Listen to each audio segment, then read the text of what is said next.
What's going on, everybody? I just want to start off by saying thank you for all the love and support we've received thus far for Season 2. Our team encourages you to take something meaningful away from each and every episode. And with that being said, you're in for a very special one today with my friend Terry Everett. Terry is a man that wears multiple hats, a passionate educator of young people, an aspiring medical doctor, and most of all, a humble student of life. In our many conversations, he's never shy to bring up his own personal missteps or share his favorite resources. So expect the same in today's episode. We hope you enjoy. Welcome to another episode of the Somebody's Son podcast, where biting your tongue is never allowed. Young men battle with the pressures of manhood every day. Each episode, we tackle topics that focus on worth, actions, and relationships. Our goal is simple: help men win the war with themselves.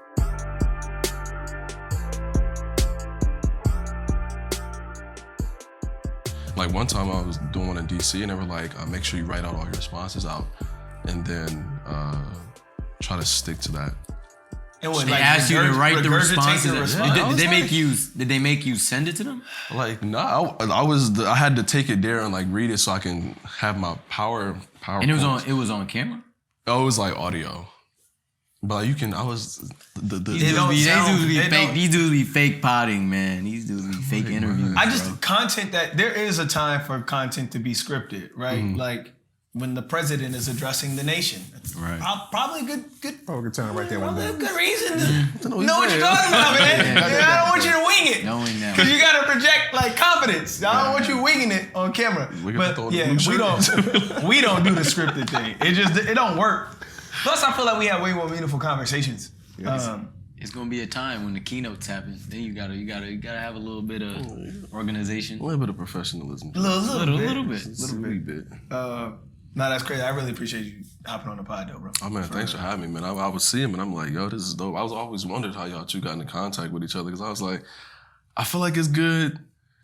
Like, they connected them, but, I mean, it's always good to see, so. Because I reached out one time and I told you, I was like, yo, this is dope, like, you're doing and everything, and so, I mean, the universe brought it together, so I'm just happy to be here. Yeah, man, we gotta appreciate it. And when did you got in medical school? I know you got in. Which one, you going to VC? Yeah. Mm-hmm. And when you start? Congratulations, man. Appreciate it. End of July. End of July. Yeah. And what you going to focus on?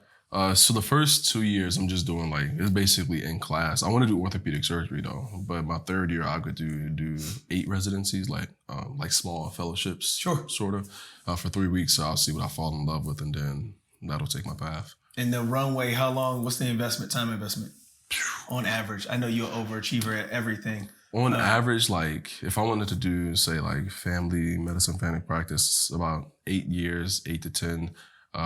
But with surgery, probably 10 to 12. 10 to 12. So from now? Mm-hmm. How old are you? 24. Does it bother you that your first real doctor paycheck is so far out in the future? I mean, not necessarily. When I used to scribe, I used to always look at the chain whenever I worked. So everybody would come in, we work 8 to 5 and then go home. You got the MAs, the nurses, the EMTs that come in, and we all work the same shift. This guy is making $700,000 a year. These people with all of their complaining are making about whatever they're making. So the investment that I put in, I'll be 36 in my prom, young, healthy, so I don't mind eating shit for 12 years. And then, because the time is going to come regardless. That's what any goal that I have in life is I'm going to be that age at that time regardless. So I might as well just grind it out and then take off from there. Now, I'm not gonna lie, that was the one thing. So I came in, I remember when we met. So we met, Mr. Good connected us because I was a chem major pre-med. And you knew this already. Yeah. I was chem major pre-med. So he was my connected mentor. Wow. Yes. I didn't know that. Yeah. I didn't know about your major. So Mr. Good paired me with him. And first of all, I don't know if it was an accepting thing. Hey, this is your mentor. Do you accept him? I didn't know if it was like that. I'll pass down my wisdom to him. So if that was the case, then thank you. If you had no choice, then still thank you for coming. But Carlton don't really give people choices. No, he don't give me. You're gonna do this. You good? Yeah. Hey man, I got a guy for you to meet. His name is Terry. Y'all are different. I was like, okay. I was like, all right. So we love Carlton, by by the way. We love Carlton. That's my guy. That's my guy. Great impression. But yeah, man, he pretty much said, look, it's a dude, man, who's on the, somewhat of the same path as you, what you're trying to do. Yeah. But he comes from such a different background. And I remember the first time that we spoke, first of all, I knew he was legit because it was like a circle around him. I was like, what is this circle around him? Why did all these people gather to come here and listen to this dude? It's like more people wanted to come here and speak than the dude who was actually speaking. Like, I was like, who's this guy? And then I could tell, man, you got a lot of wisdom for a young age, man. Appreciate it, man. So yeah, we appreciate you coming. But I was gonna say the one thing about me that switched over. I switched from the pre-med track because I don't think I can wait 12 years. Mm-hmm. Or for me, it's even longer, right? It's like 16 years to get my check. And I don't necessarily, that for me told me that I'm not in love with medicine, right? Yeah. If I'm not willing to stay the course. And I was for business, fortunately, and then we got connected. We can talk off camera. I know we've already talked about it. We can definitely talk and chop it up and I'll let you know if you're interested. But, so you're in love with medicine. That's what you want to do. No.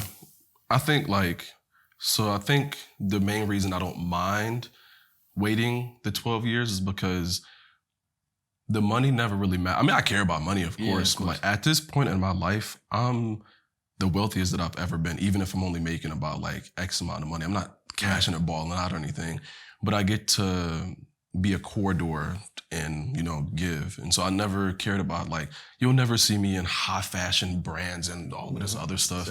Yeah. The biggest thing here is that to me personally, I care more so about the challenge of life. So I seen that you have The Alchemist right there, and I bought the entire, Coelho is my favorite author. Yeah. So I just got reading this book, The Valkyries, and he was talking about the delineation between farmers and hunters. And farmers, they are at peace with life. They care about the passing of the seasons. They're at ease. But you got hunters who go into darkness to find the love of life.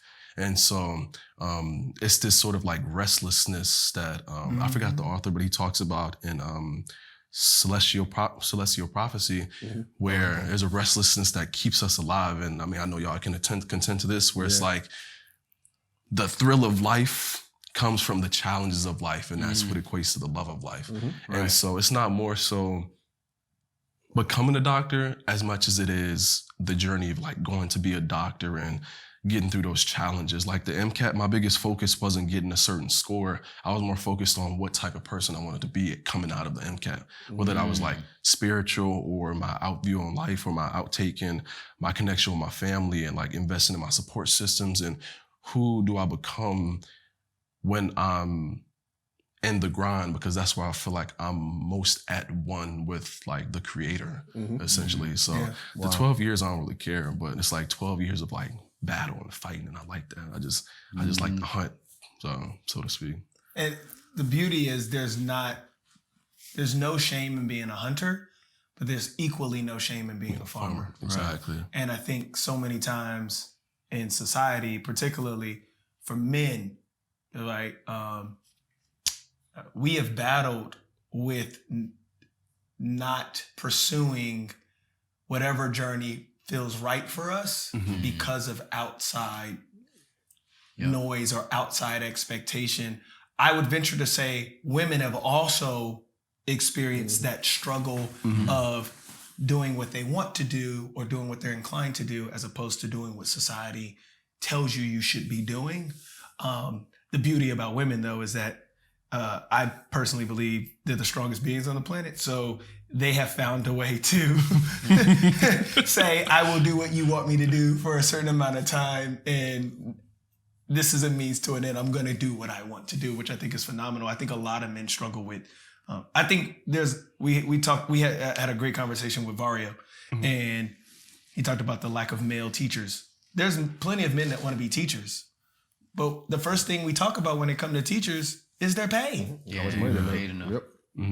Right? So it sucks, because how do you expect to drive greater interest with men to become teachers when we know the pay of teachers is not the greatest, and then you tell a man he's not a man if he don't make a certain amount of money? So are you telling him he shouldn't be a teacher, Or are you telling them being a teacher makes you not a man? Right? So I love the fact that for you, it's not even about the check, although you will secure a phenomenal bag, by the way. But it's not about that for you. It's not for that. I'm glad in your life journey, that's not what it's about. Yeah, I was reading this one book, Obliquity, and it talks about how people, and this is kind of synonymous to what you were saying about how men they believe that manhood is predicated on like the amount of pay that they make. And they talk about fame as opposed to meaning and purpose and power and greatness, so to speak. So the guy says, I know a lot of famous people who aren't great, but I know a lot of great people who aren't famous. And so the way to really hone in on what really matters in life is essentially to figure out what is your meaning of life and live off of that means. And so I think I've been very fortunate to grow up in the environment that I've grown up in, is because when I was in high school, I did this IB program where the rest of the school, I went to Warwick High School, like the rest of the school was just ghetto, like, but you got these 40 to 50 kids who are basically keeping the accreditation at the school. Their parents are breaded. All of the resources are going into this funding. However, I always seen the dichotomy between people who were happy and unhappy. And the happiest people weren't the parents and the students of the kids who, had all of this money and had all of these resources. It was the people in the neighborhoods that I grew up in and the students who found meaning in what they did, because they were in that constant battle of support, provide, and essentially that essence of family. And so these communities that I've been in, I've been able to see, okay, well, this is actually a community, but these kids with the resources, they get their sense of pride, meaning, and purpose from having a lot of things. And then you dig deep to the core and it's all just meretricious, like it's gilded. It doesn't really mean anything, so to speak. And so once we can get that notion out of men that what they have is what they contribute to society, then we can finally break down the barrier and erase that, like flip the hierarchy upside down and say, okay, well, these actors and basketball players and everything, they're important to society because they attribute that entertainment or that sense of escapism. However, teachers, like just even art teachers, I still remember I had two male teachers, well, three, my entire life. It was Mr. Nowitzki, Mr. Baker, and then it was one like German dude prior to college. And they left a severe like a serious impression on my sense of manhood. And I think that you can't just go for the money or just think about the money, because you're actually instilling purpose. I know I'm going on a rant, I know, but like... No, we agree with you. I think the main thing, we talk about this pretty often, is that there needs to be a shift, right? And instead of, men striving to be, famous or striving to get just bread, there needs to be a shift from that towards purpose-led action, right? Exactly. So we talk about that fairly often. And I think, again, I don't think being a basketball player or being a rapper or being an actor is an issue. Obviously it comes with great money, comes with great risk to try to, become one of those. But I think if that's your purpose and you're that's what you feel like you're destined to do and that's what you want to do, that's how you want to impact the world, then go for it, right? Yeah. But I will say as well, is you kind of mentioned this. I've noticed that, like we're talking about money here, and we're talking about being purpose-led, but I've noticed that people who have resources have had the benefit of being creative because they don't have to worry about survival anymore. You know what I mean? Yeah. Just trying to survive takes a lot of energy away that people with resources don't have to devote to, right? And that's why I feel like you see, I was listening to the dude who founded Robinhood, Vlad, I can't remember his last name, but I was listening to him on How I Built This, phenomenal podcast. And he was talking about one of the breakthrough moments for Robinhood and his journey to entrepreneurship was when he could make rent. Because he didn't have to worry about where he's going to sleep next, or when he could pay his bills. You know what I mean? Yeah. So although I agree, absolutely, for me personally, I can't sit here and be purpose-driven as a person and say, bro, go get that bread. But I will tell you that because I feel like as a means towards your end, if you need to do what you can to survive also. You know what I mean? So it's conflicting. It's like, what advice would you give people who are struggling and, they don't necessarily know what to do, but they have big dreams to maybe create a business that shakes the earth or dents the universe? I want to answer that question, but I feel like you're about to go somewhere. I don't know how to answer that question. However, what I will say is I think the responsibility is on us to kind of What do you mean by push that us? narrative. Us in this chair, individuals, like every individual has their own responsibility to make sure that if we can't live in our full purpose, if we have to survive, then we're at least setting up the next generation to be more purpose-led. I look at all the things that we're doing within my family. I'm sure you guys are doing other things as individuals and families to make sure that the next generation's path is a little bit easier. I don't have children yet, right? But I aspire to have children, and I want to make sure that when you say people with more resources are a bit more creative, I want to push my children into the arts. Like, not so, if you want to play a sport, that's fine, but I want to push them into musicianship, artistry, not so much college. We had that conversation. You remember we had that conversation? Yeah, we've had He that told me conversation. there was a semester after my second semester, and you both remember this vividly, right? Because some words were exchanged, and I didn't interpret them correctly, and then there was a bit of a conflict, right? Sure. But the thing what we talked about is I felt like I wanted to take a break, right, from college, and Chris told me, he was like, people with resources, specifically, we said like specifically, like people with privilege, like white people, their kids have an option to go and not to go, right? And I want to have that. And that's what you're talking about, right? I'm saying it from your perspective. I agree. And then from Donald's, he was saying, bro, get the college degree. Like, No, time out. His point was have a plan. If you're not going to have a plan. That's right. Okay, see, time has messed up. My perspective was, You forget. This is why there was a conflict. This is exactly Play why telephone and the message changes as soon as it go from one sender to the next. Well, at least we're here sitting in the same room. I am not pro-college. He knows this more than anybody because he knows the way that I'm growing my son. I'm growing my son for him not to have to go to college. Right. Yeah. I am very intentional in that. So I wasn't pro-college. What I am pro, though, is I've seen so many people say they have a dream, they have a passion, they want to pursue, but they have no plan on what they're going to do at that time. So they say, we're sitting in a building that's owned by a black couple, right? Chris owns this building with his wife. Chris didn't say... She owns the building with her husband. I'm sorry. She owns the building with her husband. I actually said this in the letter. You're still in my joint already. Bro, they jack quick. But he didn't say, I want to walk away from school and what are you going to do? I don't know. No, before he bought this building, they were already putting in the work needed. She's already been putting in work for design, concept. How are we going to monetize? What could we do? Like that. I'm against folks telling me they want to go pursue something, but your actions don't tell me that. So I've seen people say they want to take a break from college. I've seen dudes say they want to take a break from their relationships. I've seen people say they want to take a break from their civic duties, like voting. Like, okay, so you want to break or you don't want to continue the path that you said you were going to pursue? Fine.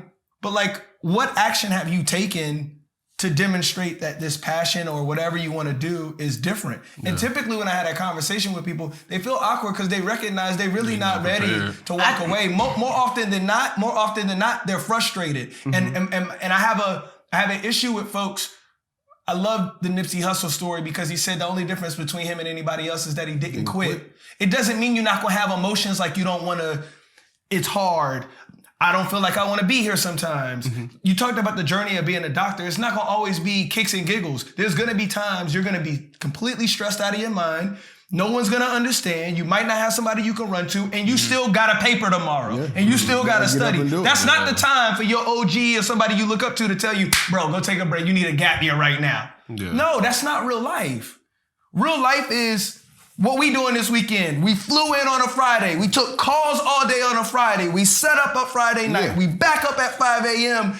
having dope conversation. And you're 100% correct. And I think the difference from our approach, at least when it comes to Ali, is that I see the potential in Ali, as you do as well, right? And if I were Ali's age and thinking about taking a break from school, I would tell myself not to do it. I know me at 19 years old, I was not in a position to not go to college or take a year off, because I probably never would have went back, and we probably wouldn't be where I am today now. Yeah. Ali is an exceptional case because he has a level of aptitude, a level of maturity, a level of wisdom and empathy. I think that I didn't see how a gap year would impact him. So I understand your point. We agree at the end of this. We agree at your point about not having a plan, not being willing to do what it takes to move in that purpose. I completely understand that, and I agree with it. But I think there are certain individuals like the Ali's of the world who's an outlier, where a year break wouldn't hurt. And to say it plainly too, bro. Like, I don't mind sharing this. I have the resources to do so as well, right? Yeah. Even at this age. So, but I do want to touch on something though, because it's not just. I want to make sure we paint a accurate photo for folks. The Bill Gates of the world's had the means to code. Mm-hmm.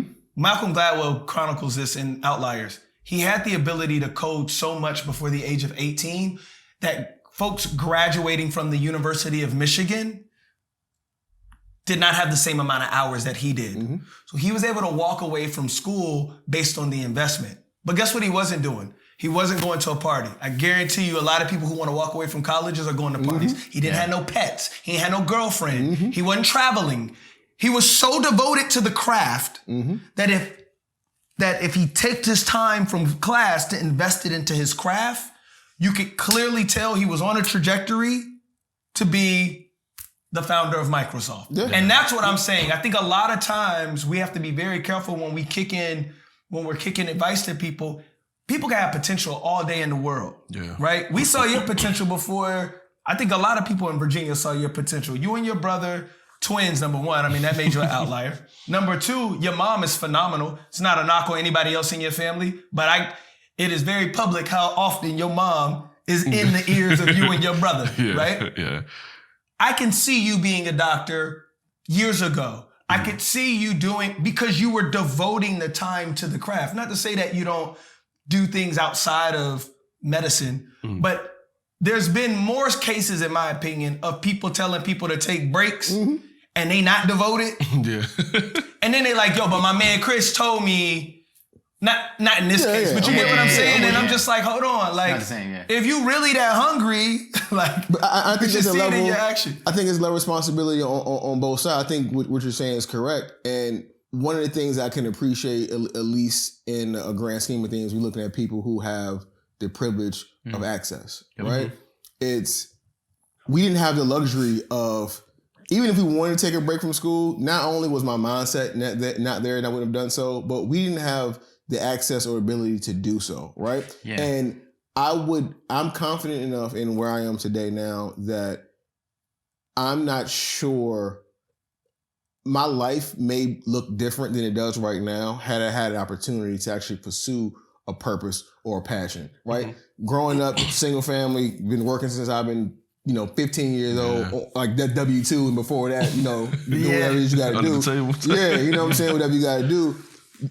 I never had the opportunity to even, I'm over 30 years old now, and I'm finally starting to understand purpose. Mm-hmm. We bought this building, and the day we signed, we sat on the steps and said, well, what do we do now? Mm-hmm. Right? So we're finally starting to get our purpose. You don't necessarily need to have a plan. Exactly. That's what I was going to say. Exactly. But I think there's power in that. But it's also, it's power in youth, it's power in access. And for me, I just I wouldn't want, I'm only going to talk about the situation, Ali. I think you're approaching from a more general sense. I'm only speaking of the situation directly. And I think you're right. You're right, by the way. You're right. But only for the situation with Ali, he has certain things in his favor that makes him an outlier, which would make me be comfortable with giving him that feedback and say, hey, I think if anybody can take a break, I think it can be you. And that's something I wouldn't even afford myself. Who knows how our lives would be different if we had the opportunity to take the time out at 19, 20 years old and go see the world. Possibly. We could. Ali said he wants to and being more involved with creativity, like the next generation, we're working towards making sure they're more creative, understanding entrepreneurship and things like that. Our lives could look a whole lot different. Money, bank account, whatever it is, success, education. You can pick a aspect of your life that could be different. But I know that if I had the opportunity at a younger age to actually hone in, like the fact that Bill Gates was able to hone in on coding is phenomenal within itself. I agree with you. But statistically, when you look at even I think it's roughly around 2,500 billionaires in the world. And if you look at the ones in the US, statistically, Bill Gates is, I love Malcolm Gladwell. He's an outlier. Yeah. Most of the kids with access, they have it and they don't even know what to do. Exactly.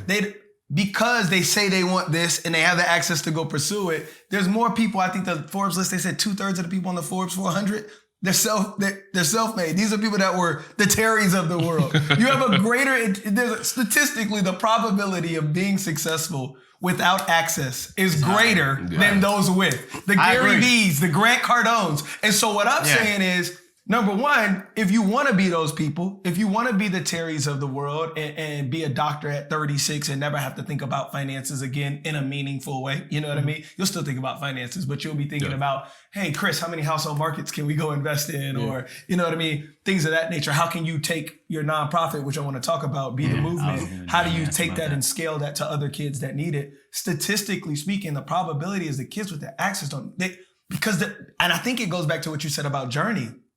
Because there hasn't been a certain level of grind, I was gonna say struggle.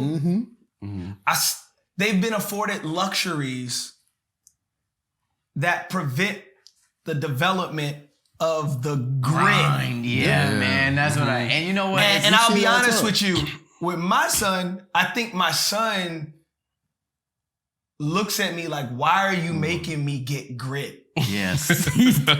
No, dead serious, bro. I've been in the crib. I've been in the crib. And the reason why I do that is because he has access. Yeah. Because he has access, I don't want him to fall back. Yeah. I asked him on about the that. access. I remember. I want him to be, I got to really figure this out. Yeah. And I think that was my the exchange. Again, beautiful thing is there's no wrong way there's so many different ways to be successful in the world. But I think the grit, you're very open about your mom. So is your brother. Shout out to your brother. Yo, we gonna make sure you get on the pod too, bro. I'm not picking a twin over the other. I just want to make sure that's well known. But like, clearly your mother did a fun. Do you have other siblings besides your brother? So it's my mom and dad, me, Terrence, an older sister, my younger sister. And when people say, like, well, my whole notion on knowledge within itself, like people say I have a lot of wisdom for my age. However, I think the beauty in it is that I don't take accountability for any of it. Yeah. You know, I think we live by prescriptions, and if you were to come up to me and be like, how did you get to where you were? If I were to sit here and try to elaborate or elucidate the process of getting there, it'll be incorrect because I don't know how much outside knowledge was instilled for me to actually, apply. And so with my family dynamic, we literally all act the same. Like my dad and my mom are ridiculously goofy. My mom, she always was pushing education while my dad pushed the discipline. And my pop's like, jail twice, 2 strikes, 1 more, you done. So it's a lot of things that, you know, he had to like pull himself back from so he wouldn't put himself in that situation again. However, seeing that how willing he was to do so, would not even care when stuff hit the fan, that's when I was like, okay, well, that's where the passion came from and like the purpose of like provision. And my mom, I don't know, man. Like my mom, she's just so wise. Like she's the reason why I fell in love with reading. You know, like we be broke, struggling. You know, like my dad, he still had access to the commissary when he lost his job. So we'd be taking donuts to lunch, and all the kids thought it was cool for a little bit. Yeah. But then like after like the 4th week, we was like, all right, like we getting tired of these donuts. Yeah. But while everything was going crazy and there was a lot of commotion, I would see my mom run through a book a day. And she was just so at peace. Yeah. And I was like, what are you doing? You know, and like I started like slowly but surely, I started picking up books, and I'm like, yo, my mind is just like in all of these different places, and I'm taking in a lot of advice and wisdom from older people who already lived the life that I'm trying to live. And so I think the biggest thing for my parents as well as my siblings, the most grandiose thing that they did for me was provide corridors of my imagination and lead me to people who already understood this life.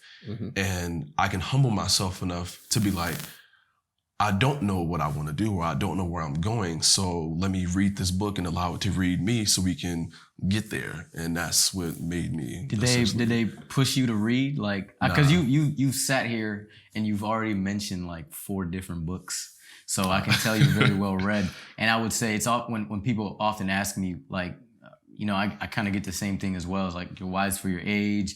You know, you're very well spoken. Some of my friends will come up to me and say, "Hey, you built different."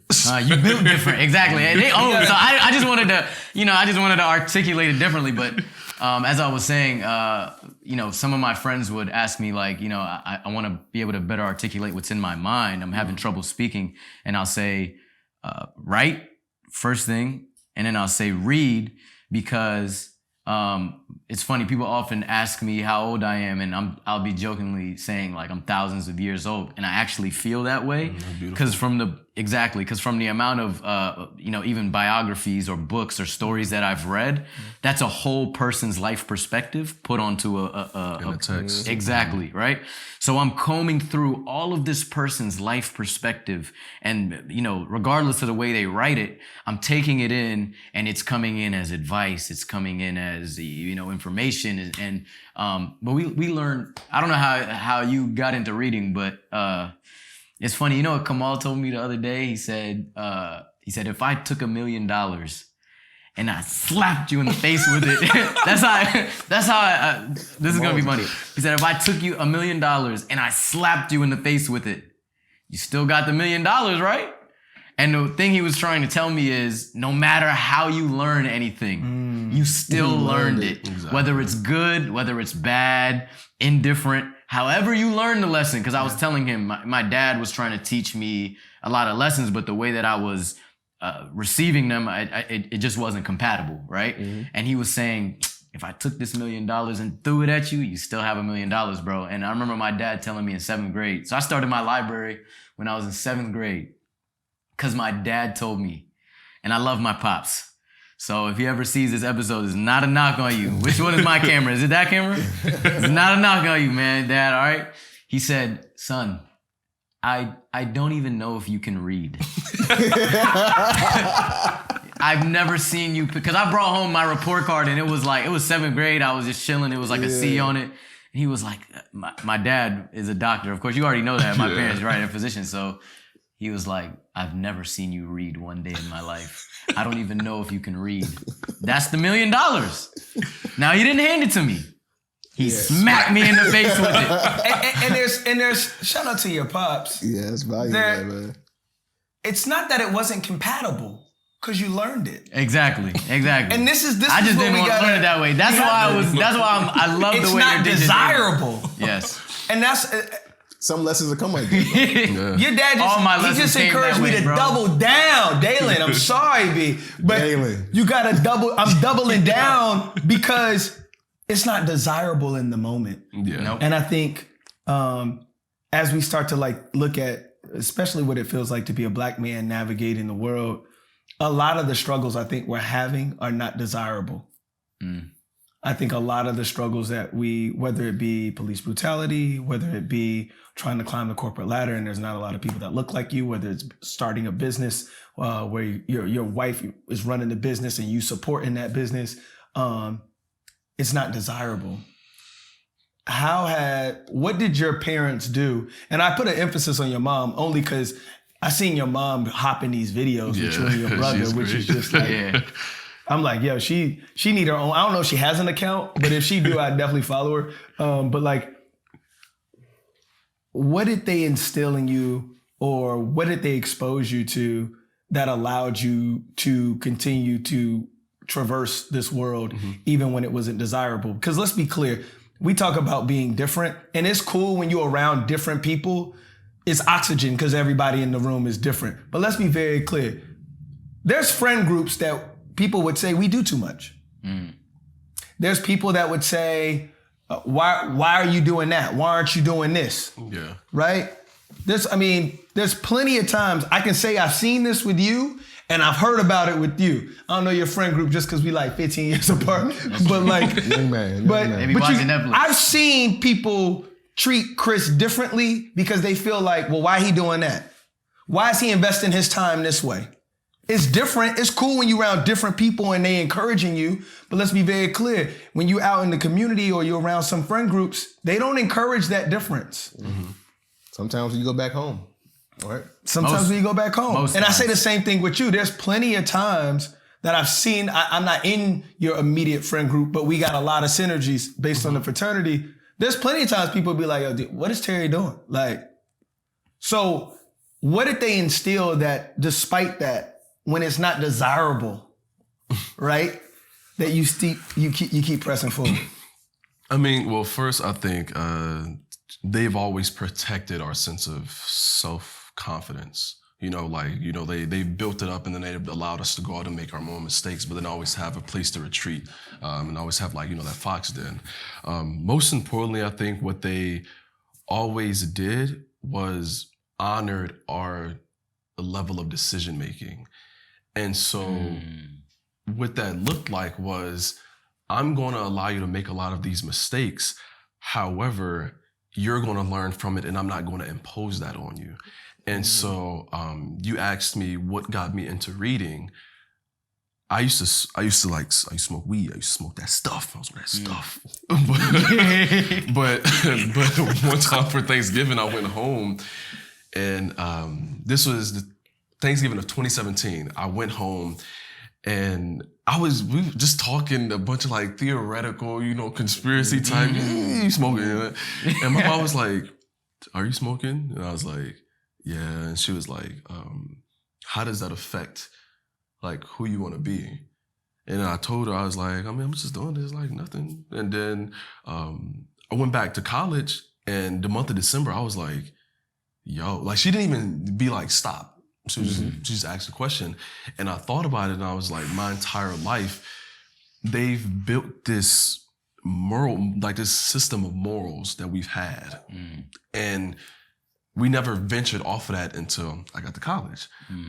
Literally January 1st of 2018, that's when I started reading. That was like, whenever I felt the urge to smoke, I'ma just read. And so I wrote a book that summer and one of the opening lines was, it's kind of corny, but I replaced the type of papers that I was using to entertain my time.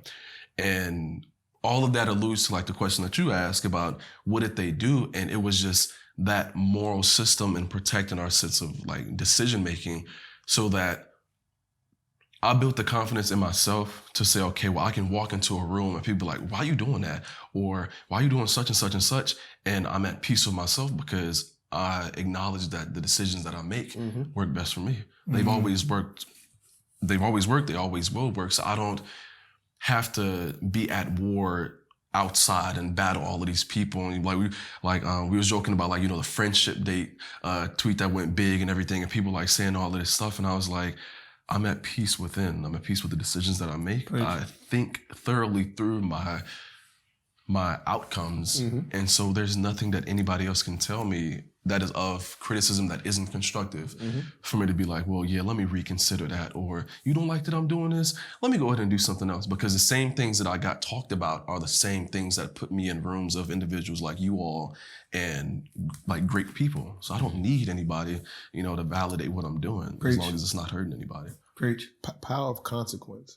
Yeah. I think my mother, I grew up fast. I had to be kind of the man of the house at a relatively early age. And one of the things I think and I hear what you're saying. I'm trying to draw connections with how I was raised and understanding the power of consequence. Preach. Right? And it's not, consequence always has a negative connotation, it's a slap on the wrist. But consequence is $1 million. Yeah. I'm slap you with $1 million.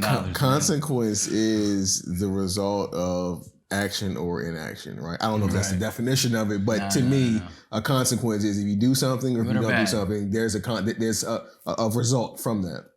And it seems to me like when you say your parents, pretty much invested in your decision making growing up and allowing your experiences allow you to learn from your experiences, you were allowed to have a larger sense of consequence to happen to you, which shaped you a whole lot earlier. And Ali, it goes back to a point that you mentioned earlier about access, right? I want to kind of tie it back to access and how sometimes people with a lot of access don't necessarily maximize their potential, right? I'm pretty sure. Was that my point or his point? It was a general point. Yeah. It was in the conversation. He pointed. Yeah. But there's a level of, because of the access, privilege, luxury, sometimes people don't understand that you not moving in purpose, or you not staying in school, or you taking a gap year or not taking a gap year in school. Everything has a consequence. But if you can shape and understand what that consequence is, how you want your life, your 20-year, down the road, if you can see how all these decisions now, the consequences of those in the future, it helps you make better decisions. Yeah, I agree. I think you're just pretty much talking about living in awareness, bro. Like, you know what I mean? Being aware of the decisions that you're making and the impact that they have, not only on the long term of your own life, but of other people as well, right? Yeah. So that's pretty much one of the biggest things. But I remember, and I'm interested to hear what you have to say, but I remember Donald took me when I was in Atlanta to Dalen's school, and I was so shocked that, for one, there was kids that was actually, because we went to public school, you know what I mean? So like, you see a private school for the first time and you're like, yo, this is crazy. School. This is a school? This looks like a campus. And it is a campus. There you go. See, it's a campus. But I remember asking you, are you afraid that your son is gonna miss that gene? Like you know what I mean? Like you talked about it like it's grit, but I feel like it's like a type of hunger. Yeah. And you're gonna have to elaborate on that, because you told me, because I'm giving it to him myself. Amen. That's my job. When you're grown, I think a lot of times as parents, we're speaking from our own experiences. First of all, there ain't no manual. What I love about what you said about when you were talking to Ali about the way you navigate, I love your humility, because you could say there's other things that I might not have even been aware of that helped me get here. The other beautiful thing is, if you told Ali exactly what you did, his journey would be completely different from yours, right? No, I might be like, that guy Terry's crazy. Don't listen to him. So that's the beauty. Chris and his wife are commercial business owners before the age of 33. Phenomenal. If he goes and tells somebody else, they too could become a commercial business owner, but they might not have the same struggles he had. They might actually have more struggles. Yeah. Or right? less. Or less. Right? I think the beauty, hopefully, yes. Yeah, hopefully less. The beauty behind it is now they have wisdom. They're armed with wisdom that he might not have had because he didn't have direct access. One of the things, as I'm growing my child, I don't raise my child. You raise cattle. I do not raise my son. I grow my son. I look at all of the intangibles that he has, that God has given him. I look at personality traits that he gets from his mom. I look at personality traits that he gets from me. Oh, by the way, it's not just limited to us. There's certain things about my son he gets from his uncles. There's certain things about my son he gets from his grandparents. And so I nurture those. But the grit, that is my responsibility. One of the things I love about what Chris said, he's not even a parent, and I continue to commend him. He was like, do I send my child out in the world with a false sense of reality, or do I give him those dosages myself? I give my son those grit dosages. And the reason why I give him those grit dosages is because I don't know when God's going to call me home. So I have to make sure, like, if I got called home today, would I feel confident in the way that I've grown him, that even if I didn't get as much time as I wanted with them, that I've done enough. I don't know the rest of your family members, but what I've seen with your mom, there's a joy your mom has when I see her in these videos. And she can be cutting up a fool and dancing, but I know your mom feels comfortable in what she's given you. Yeah. There's a lot of parents that don't feel comfortable. They got grown kids, can't look their kids in the face because they have not given that to them, right? So for me, I try to give my son that grit. And the way I do that is, part of the things that I realized at an early age, there's plenty of people that We may work at the same place. We may be part of the same associations, board of directors, groups, whatever. We are very different. And they've made me feel different. And that's okay. Because my mom always told me, you may not know who you are, right? As you start to grow, you start to learn more and more about yourself. The human experience is about realizing more and more about who you are, right? What I love about that moral compass your parents gave you, and for me, when I was younger, I didn't embrace that compass, even though I knew my parents gave it to me. I know what I'm not, though. Yeah, that's the most important. I know what I'm not. So there's certain rooms I'll walk in, I don't feel comfortable in that room. There's certain activities that may take place, I don't feel comfortable performing those activities because I know what I'm not.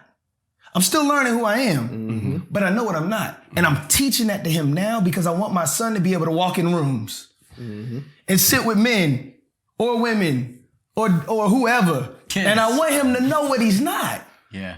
He's going to continue to learn who he is, but I always want him to know what he's not. And sometimes that's going to mean, like you said, he might have to change the papers, right? Which is a bar, by the way. We know you rap, by the way. But I want to nurture that. And to me, that's what growing your kids is really about, in my personal opinion. And so that's what I love about, I place an emphasis on your mom. This is not a knock at your dad. I haven't had any connectivity to him in the video. We're gonna have to get him in the next twin video. But I see that joy in your mom. And it's one thing, that's what I love about seeing active parents. When you see active parents, you can instantly relate with them because you know that they feel comfortable with what they gave. You know what I mean? My dad he would say something to my mom all the time. I would hear it as like when I was growing up, but as I got older, I started to realize, and my mom, she would have a problem with how my dad disciplined us, whether it's like, taking certain things away when we were younger, getting whoopings, or just like, just how he maneuvered through teaching us how to be men. Yeah. He would always tell my mom, well, she would be like, well, I think they deserve such and such and such. And they like, getting a little verbal altercation about like how we should go about the level of discipline that we received. And we always look at my mom and he would be like, I'm not raising boys, I'm raising men. And no disrespect to you, but I don't expect you to understand what I'm instilling inside these young men. And me and Terrence would be in the background mad because we knew we was about to get a whooping. I won't be no man. Dude, consequences, right? You weren't able to convince him, man. But eventually I started to understand that, okay, well, if I make these decisions for my life, there's always that path for you to be a boy or a man. And how do I, stay within that path to be that man that I want to be, essentially. So, yeah. What I love about healthy parenting is that it's guardrails, not handcuffs. I don't handcuff my kid. I give my son enough room. We were sitting down. I got a good friend in Atlanta named Ray Mack. Ray is a barber. Phenomenal barber. He's also an entrepreneur in so many other ways, but he owns his own barbershop. And we were talking about Thanos, the movie Thanos. Every time he gets there, Ray queues up movies for Dalen because he knows I make Dalen, I'm very intentional with how he spends his time. Very intentional about that. And so when he gets there, he loves going to the barbershop because he know Ray gonna let him watch TV. He loves Ray. Everybody loves Ray, right? So and his haircut is routine. It's every week. He didn't like it at first. Why I gotta come get my haircut every week? It's a responsibility. There's a certain standard of excellence. You're gonna live up to that excellence in these guardrails, right? So what I love about it is your kids will show you moments where your parenting takes fruit and you may be on the opposite end of that. And it's a reality. It's beautiful. So we're sitting down watching Thanos or whatever. And I'm like, we're watching like Justice League or something. But the character looked very similar to Thanos. It's a recent movie, super action movie, but it's not Thanos, but the character looks like Thanos. And I'm like, that's the character, what's his name? Thanos? And I was like, Dane was like, he might have said Thanos or Thanos. Whatever he said, I thought it was the opposite. So I was like, hey, well, why don't we just ask Mr. Ray? So I'm like, Mr. Ray, what do you call it? He was like, Daylan, I'm not gonna lie.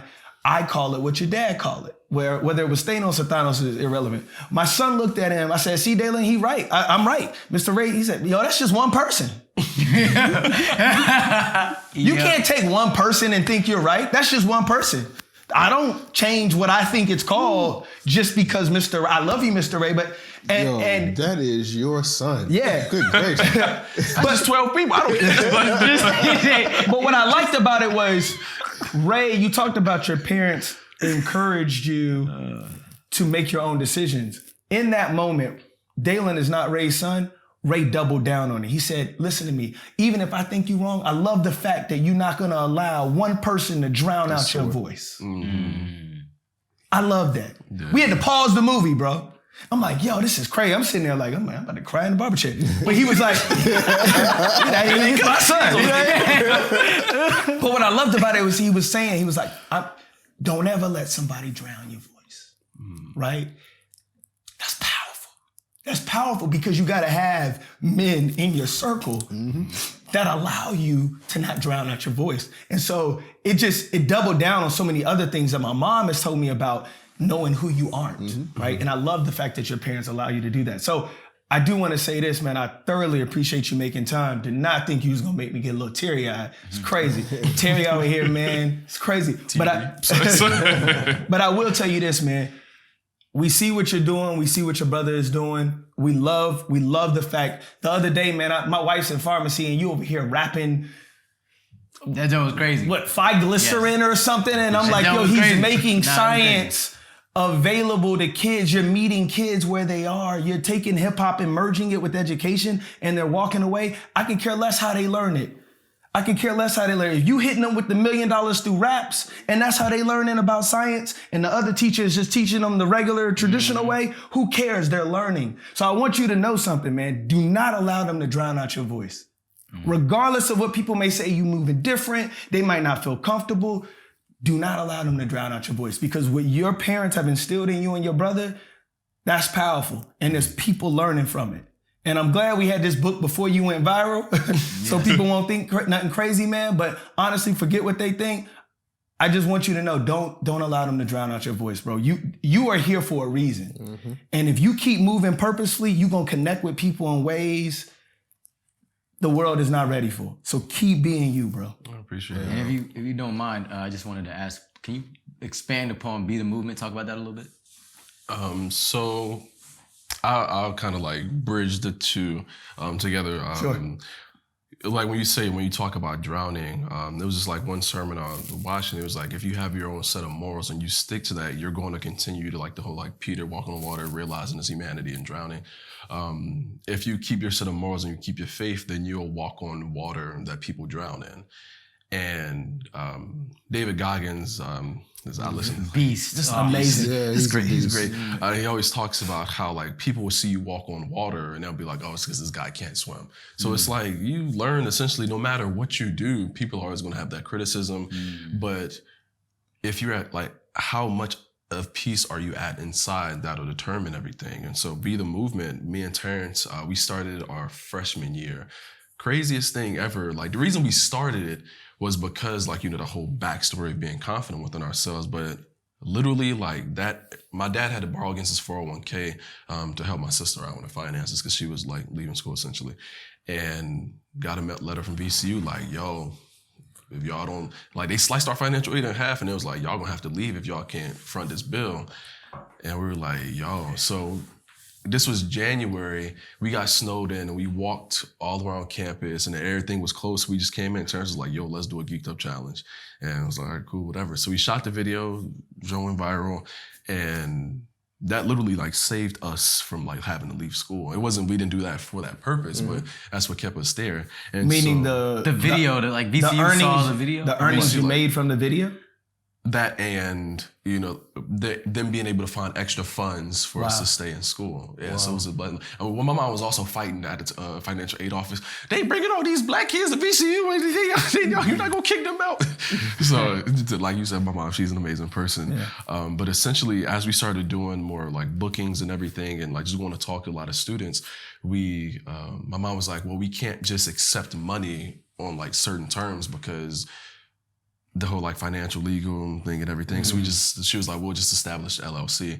And we went ahead and made it a nonprofit and we became official. After that, we kind of like took a break from it a little bit because it was all of that pressure of, okay, well, these are who people want you to be. And I felt like we hit a standstill because it was like, dang, all of these people are giving me, notoriety for who this person is. Let me be that person. I'm 18, 19 years old. I get stuck in it. But me and Terrence took a while away from it, and it was like, okay, well, we're going to start doing the videos for a while because what it's doing is it's keeping us as these people. The video's point was to fall in love with the trajectory of these men in the video, not the men in themselves. So once we took a break, we came back to it and we started doing a lot more speaking engagements. However, we had to become a lot more intentional of what we were saying because we were telling a narrative of what we used to be as opposed to information that would push us to get to where we were and go further. And after that, the videos turned, like the rap videos about who we are turned into lesson plans and different engagements. We kind of backed off of like the bigger, higher, commercial talk to kids and went more so for the foster homes, the juvenile delinquent centers, places where we couldn't take our phones and record a lot of the stuff. So Be the Movement has always been like the passion. We didn't even make the name. My mom made the name. I didn't even like the name at first, but they said it so much, it was like, all right, we just keep the name. Yeah. But yeah, I mean, we still running strong with it. Terrence is handling a lot more because like I'm preparing for medical school. But yeah, just. And what's the purpose? Aspire to inspire the youth. Essentially, it's the same thing that it's the same thing that everybody wants to do, just with our spin on it. Biggest thing is me and Terrence never signed up to save the world or save all like the children and everything, but I always think of myself as a translator. My mom, she would always tell us when we were younger, she was like, I'm birthing two nations. And I was like, I don't even know what that means. I didn't even look it up because I didn't really care that much. But essentially what happened is Terrence is more so the suave, and that's like rap type, hip hop. He's you chill with it. And then I'm more so like the business oriented, like knowledgeable type of individual. And we fuse those together, and that's how you get a lot of the rap videos. Yeah. And once we started realizing that, okay, well, this is who we are together, then that's what Be the Movement was within itself. I ain't gonna lie, I forgot the question a little bit. But, no, that was you answered it. You answered it. Don't worry. As long as I answered it. You answered it, that's all that matters. Your mom says she's birthing two nations. Two nations. And if you look at historically where humanity started, you're right, it's powerful. You look at historically, that's Abraham, I'm gonna make you the father of many nations. And if folks, that's why I say we don't raise kids. You grow kids because you're growing them to be whatever they're supposed to be. Whatever that purpose is, that's not for us to dictate. Our goal is to create a guardrail for that to blossom and mature. So shout out to your parents. Shout out to your parents. Ooh, shout out to Be the Movement, man. Yeah, man. Be the Movement. Go check that. Where can people check you out at? Be the Movement. Be the Movement is follow us on Instagram and Twitter at the letter B, the movement _ Yep. We have everything, the link trees and everything on our social media pages, Facebook, website, etc. And we might just pop up on your TL one time. There you go. Who knows? Be the Movement _ Hey, appreciate you pulling up. Hey, no problem. This is great. My guy. We hope you enjoyed this episode of the Somebody's Son podcast. We encourage you to share this episode with a friend. And remember, on this path called life, you are not alone. Thank you for watching. Until next time. She liked the way that I finessed her. She stared so long. She